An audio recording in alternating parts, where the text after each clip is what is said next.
Terima kasih kepada pengacara majlis. Assalamualaikum warahmatullahi wabarakatuh.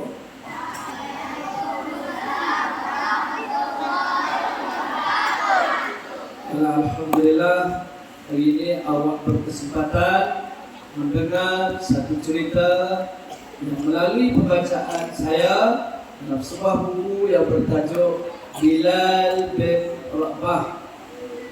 Ini buku ini, kalau cari di perpustakaan nanti awak akan jumpa buku ini. Buku ini dikeluarkan oleh siri cerita sepanjang zaman, cerita-cerita tentang akhlak-akhlak yang baik ini. Buku ini telah dikarang oleh Nur Aiman, kemudian dicetak pada tahun 2007. Tahun 2007 dikeluarkan oleh Info Didik Sendirian Berhad. Buku ini tak tebal, nipis saja, 22 halaman sahaja. 22 halaman sahaja. Baik, pernah dengar nama orang Bilal bin Rabah? Apa yang awak tahu tentang Bilal bin Rabah? Seorang muazzin ataupun tukang bak. Dengar betul-betul. Rugi kalau awak tak dengar betul-betul. Kalau awak nak lebih lanjut lagi, tengok buku ini. Baiklah, siapa dia Bilal bin Rabah? Bilal bin Rabah ini adalah tukang azan Rasulullah. Siapa Rasulullah? Nabi Muhammad, kekasih Allah, orang kesayangan Allah. Jadi Bilal dipilih Rasulullah sebagai tukang bang Rasulullah. Rasulullah tak pilih orang lain, dia pilih Bilal bin Rabah. Siapa Bilal bin Rabah? Bilal bin Rabah ni dia berketurunan orang Afrika. Orang Afrika ini badan dia hitam. Kalau banding dengan badan kita lebih cerah, lebih putih. Kalau nak tengok apa, kalau malam nampak gigi ada, ataupun mata putih tak ada nampak. Hitam tak? Hitam. Itulah Bilal bin Rabah. Baik. Walaupun dia hitam, hati dia mulia. Bagus hati si Bilal bin Rabah ni. Sebab itulah Rasulullah pilih dia. Dia tak pilih orang lain. Inilah Bilal bin Rabah. Dia sangat dikasihi oleh Rasulullah. Dia sangat dikasihi Rasulullah. Sehingga istimewanya Rabah ini, sehingga Bilal ini telah dijanjikan sebagai ahli syurga. Bilal bin Rabah ini telah dijanjikan sebagai ahli syurga. Kita belum tahu lagi. Tapi Bilal dah dijanjikan sebagai ahli syurga. Baik. Istimewa Bilal bin Rabah juga, dia punya suara yang sangat-sangat merdu. Kok merdu? Sebab telinga mendengar. Itulah Bilal. Baik. Si Bilal bin Rabah ini asal dia bukan Islam. Apabila dia tahu Islam itu sangat mulia, sangat bagus agamanya, dia pun berjumpalah dengan baginda Nabi sallallahu alaihi wasallam. Jumpa baginda Nabi, dia pun masuk Islam. Bilal bin Rabah masuk Islam. Bilal bin Rabah mula-mula bukan Islam. Bila dia tahu Islam yang dibawa oleh Rasulullah adalah Islam yang benar, Islam yang turun, agama yang turun dari langit, maka Bilal pun masuklah Islam. Mengucaplah Bilal dan menjadilah seorang Islam. Bilal adalah hamba. Tapi hamba di tanah Arab dulu banyak hamba.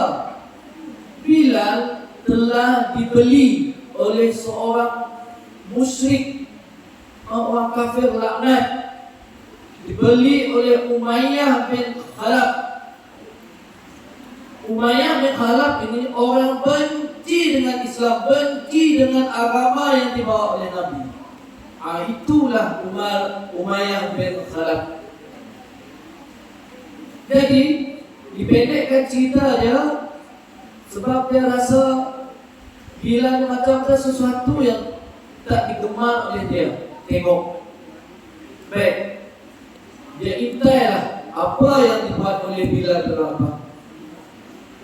Apabila dia jumpa Bilal bin Rabah, Bilal bin Rabah sedang sembahyang. Marahlah si Umayyah. Marah dia.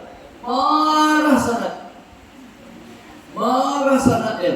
Apabila dia tahu si Bilal dia masuk Islam, dia marah sangat. Dia seksalah Bilal ini. Dia seksa. Macam mana dia seksa?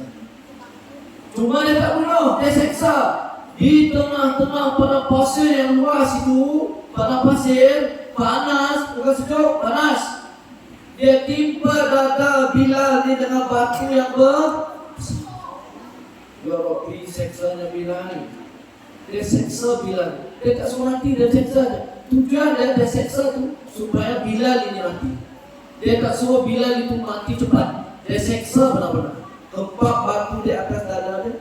Sebelah malam, siang dia seksa dengan hempak dengan batu. Malam dia campur pakai tali seperti itu. Malam ikat dicampur dengan tali seperti itu. Seksara. Inilah yang berlaku pada Bilal bin Rabah. Tapi bagaimana semasa seksa itu? Orang yang kuat imannya, macam mana pun dia diseksa, Bilal ini tetap menyebut Ahad. Apa dia Ahad? Esa. Allah Maha Betapa kuatnya iman si Bilal ini. Dia tetap tidak akan murtad. Dia tidak akan keluar daripada Islam. Berakidah dia dah masuk Islam. Dia tetap menjadi seorang Islam. Walaupun diseksa, dihempak dengan batu, dicemetin sebelah malam, tak henti-henti. Apabila Bilal juga tak mau juga keluar daripada Islam, dia tetap dengan Islam. Pada letih juga lah si Umayyah ini. Walaupun dia dah dera dah, walaupun dia seksa benar-benar, dia letih juga. Last dia jual, dia bagi si Bilal ini dengan seorang Quraisy. Lebih kejam lagi orang itu. Diberi dengan orang Quraisy itu, Bilal ini diberi dengan orang Quraisy itu lebih kejam lagi. Macam mana kejamnya? Dia guna tali ikat dengan leher Bilal bin Rabah. Ya Allah. Leher diikat dengan tali, diheret pakai kuda mengelilingi gunung-gunung di Mekah. Ya Allah. Seksa. Murtad tak Bilal? Tidak. Iman dia tetap kukuh. Iman dia tetap kuat. Walaupun dia seksa berkali tak hati-hati siang malam diseksa sangat-sangat. Tapi satu ketika, apabila Bilal ini terus-menerus tak henti-henti diseksa, terdetiklah salah seorang sahabat, hati seorang sahabat, yaitu Abu Bakar. Dia nak beli si Bilal itu. Bilal tadi kan hamba. Dia pun belilah si Bilal itu. Tahu harga Bilal? Dibeli dia. Bilal dibeli dalam cerita yang kita baca dengan 9 tahil emas. Dulu dia pakai tahil, 9 tahil. Dibelilah si Abu Bakar Bilal tadi. Selamatlah Bilal ini daripada seksaan orang kafir Quraisy. Maka Bilal pun dijadikan hamba kepada Abu Bakar. Tapi tujuan Abu Bakar beli si Bilal tadi bukan untuk dia jadi hamba, sebab dia tahu Bilal tadi adalah tukang azan kepada Nabi. Tukang azan kepada Nabi. Jadi Bilal inilah cukup pada waktunya, pendekkan cerita dia. Apabila cukup pada waktunya, Bilal akan azan. Kalau dengar suara azan Bilal, ya Allah, ramai manusia di Madinah pada itu menangis. Kalau kita dengar azan di masjid Madinah, mendengar azan kita bercakap, sibuk bercakap. Bilal azan di masjid, tapi kita bercakap. Tapi masa Bilal azan di Madinah, masa zaman Rasulullah itu orang menangis. Betapa merdunya suara Bilal.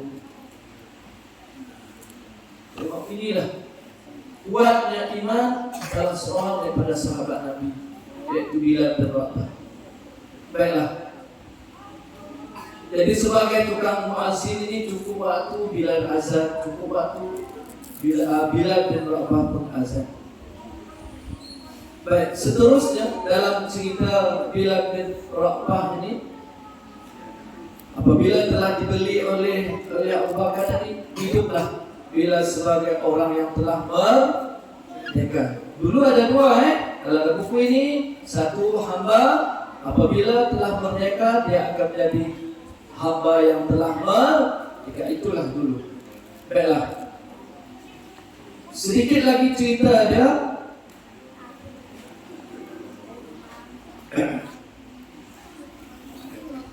Sebelum kewafatan baginda Nabi sallallahu alaihi wasallam, mula-mula terakhir Bilal azan. Sebelum baginda dimakamkan, sebelum ini saya pendekkan cerita dia. Sebelum Rasulullah sallallahu alaihi wasallam dimakamkan, baginda kena wafat kan. Sebelum dimakamkan atau makam dikubur ataupun dikebumikan, maka Bilal pun azan. Azan itulah melihat penduduk Madinah semua menangis, sebab mereka mengingatkan tentang Nabi Muhammad sallallahu alaihi wasallam. Baik. Satu lagi. Sekarang apabila baginda Nabi sallallahu alaihi wasallam dah wafat, maka Bilal tak mau lagi menjadi tukang azan. Dia menjadi rakyat biasa lagi. Dan dia terus balik ke negeri asalnya. Negeri asal Bilal adalah Syria. Dia balik ke Syria. Baik. Satu ketika Bilal bermimpi. Mimpi dia berjumpa Rasulullah. Rasulullah kata, lama kata jumpa baginda. Macam itulah Rasulullah beritahu dalam mimpi dia. Apabila tersedar pagi itu, terus Bilal pergi ke Madinah, terus ziarah makam Nabi. Itu ziarah. Masa nak pergi itulah dia berjumpa dengan cucu Nabi. Tahu cucu Nabi? Siapa dia? Apa dia? Hasan dan Husain. Hasan dan Husain. Apabila jumpa Hasan dan Husain, apabila sebab Hasan dan Husain ini cucu kesayangan Nabi. Kalau ikut awal tadi, Bilal memang tak mau azan. Sebab azan Bilal, kalau ikut Bilal hanya untuk Nabi sahaja. Lantas apabila jumpa cucu kesayangan, azan jugalah Bilal pun juga. Apabila semua orang turun mendengar di mana suara, sebab mereka tahu yang azan itu adalah Bilal bin Rabah. Bila azan, semua mendengar dan menangis, sebab mereka ingat bahawa betapa cintanya. Cinta tak kita dengan Rasulullah? Cinta. Kita cinta dengan Rasulullah, sayang dengan Rasulullah. Niat dalam hati kita, kita nak jumpa Rasulullah. Sebab semua kita akan jumpa Nabi sallallahu alaihi wasallam di akhirat kelak. Semua kita, semua selagi dia ada la ilaha illallah dalam diri kita. Sebagai orang Islam, kita akan jumpa Rasulullah. Rasulullah lah penyelamat kita di akhirat nanti. Baik, saya mungkin cerita lainnya. Saya nak beritahu apa pengajaran daripada kisah Bilal bin Rabah ini. Baik, cuma saya nak beritahu Bilal pun meninggal dunia pada usia 63 tahun pada 20 Hijrah. Habislah riwayat tentang Bilal bin Rabah. Baik, apa pengajaran daripada cerita yang kita dengar? Baik, yang pertama, dengar sini. Dari cerita yang telah kita dengar di sini tadi, pengajaran yang pertama, hati kita ingat. Hati kita apabila dah jelas sebagai seorang Islam, mestilah hati yang betul-betul sebagai seorang Islam. Itulah yang dibuat oleh Bilal bin Rabah. Begitu mulia hati Bilal bin Rabah. Kedua, pengajaran di sini, Bilal bin Rabah adalah insan yang dikasihi oleh Rasulullah. Adakah kita orang dikasihi oleh Rasulullah? Ya atau tidak? Ya. Kita orang Islam pun semua dicintai oleh Rasulullah. Sebab itu jangan tinggal sembahyang. Nak jumpa Rasulullah, jangan tinggal sembahyang. Jadilah orang yang taat, patuh kepada perintah Allah. Baik, seterusnya, Bilal telah dijanjikan sehingga Nabi memberitahu tapak kaki Bilal bin Rabah didengar di surga. Tapak kaki Bilal berjalan di surga. Nabi beritahu.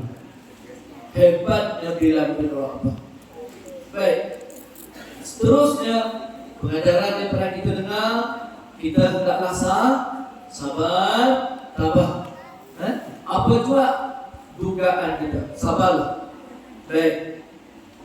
Kemudian kesetiaan yang tinggi diberi oleh Bilal bin Rabah ini. Dia tetap cinta kepada Nabi, dia tetap kasih kepada baginda Nabi. Jadi saya berpesan kepada saya sendiri, untuk anak-anak yang saya kasih sekalian, hargailah diri kita, jadilah insan yang baik, ikutlah perangai, ikutlah tingkah laku yang telah ditunjukkan oleh Bilal bin Rabah. Ya, jadi setakat itulah yang boleh saya ceritakan dengan awal tentang kisah Bilal bin Rabah ini. Nanti boleh baca sekali lagi. Siapa yang pernah baca buku ini? Ada yang dah baca? Nanti baca Seronok. Kalau baca cerita-cerita tentang sahabat-sahabat Nabi, semuanya memberi pengajaran dan menguatkan iman kita. Jadi setakat itu saja cerita daripada saya.